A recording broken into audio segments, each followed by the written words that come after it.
Le procès dans l'affaire Le Procureur contre Jean-Pierre Bemba Gombo, Aimé Kilolo Moussamba, Jean-Jacques Mangenda Kabongo, Fidel Babalawandu et Narcisse Arrido s'est poursuivi le jeudi 10 mars 2016 devant la Chambre de première instance 7 de la Cour pénale internationale. Avec la déposition d'un deuxième témoin expert de la défense, M. Philip Thomas Harrison. M. Harrison est expert conseil spécialisé en analyse de discours et enregistrement audio. Il est conseiller en médecine légale et directeur d'une société au Royaume-Uni. Il a aussi produit des rapports experts pour le Tribunal pénal international pour l'ex-Yougoslavie. Pour son rapport dans cette affaire, la défense a demandé à M. Harrison d'examiner les enregistrements de conversations interceptées et de donner son opinion au sujet de problèmes de synchronisation des orateurs. Il a reçu comme matériel 28 enregistrements audio, avec les transcrits et traductions associés, un rapport technique sur le matériel d'enregistrement et des informations concernant la source. Il a par ailleurs indiqué que le matériel qui lui avait été remis était suffisant, dans la mesure où les résultats lui ont permis de déterminer qu'il y avait, selon lui, clairement des problèmes dans le matériel. Melinda A. Taylor, conseil de la défense de M. Bemba, a interrogé le témoin. Je voudrais parler des essais, des tests acoustiques. Est-ce que vous avez utilisé cette méthode pour l'ensemble des enregistrements qu'on vous a envoyés? In terms of the... Ce qui concerne l'examen de la forme de l'onde et de son analyse, la réponse est oui. Tous les enregistrements ont fait l'objet de cette analyse. Et dans mon rapport, j'ai parlé d'un autre type d'essai, l'analyse spectrographique. Il s'agit d'une autre visualisation du contenu d'un signal audio qui permet de présenter la distribution de l'énergie selon les fréquences à l'intérieur du son. Des extraits des enregistrements ont été présentés en session à huis clos partiel.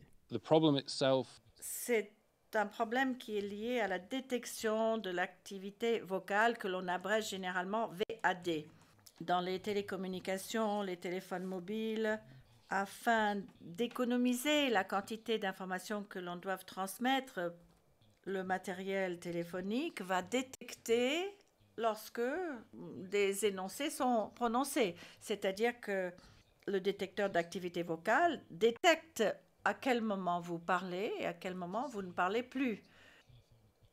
Il se produit quelque chose de similaire dans le matériel téléphonique installé au centre de détention où ces enregistrements ont été effectués. Lorsque l'appel arrive, le matériel évalue quand il y a ou non une activité vocale. Le système peut différencier entre ces deux types d'éléments qui font partie de l'appel téléphonique. Le problème qui se pose apparemment, c'est que lorsque l'on dit au système qu'il n'y a pas d'activité vocale, le système utilise le bruit de confort, un bruit artificiel, si vous voulez, qui ne donne pas l'impression que l'on est raccroché, par exemple. Donc, vous aurez un bruissement, un bruit de fond. C'est un son artificiel. Et l'enregistrement s'intéresse à l'activité vocale, mais également doit tenir compte de ce bruit de confort. Ce qui s'est passé, c'est que dans l'enregistrement, on a enregistré uniquement les parties vocales et pas du tout le bruit de confort. Merci beaucoup, monsieur le témoin, de ces clarifications.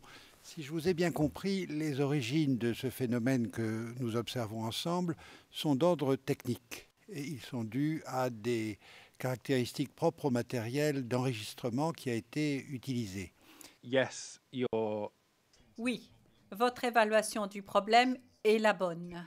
C'est un problème technique qui est provoqué par l'enregistrement lui-même. Répondant aux questions de M.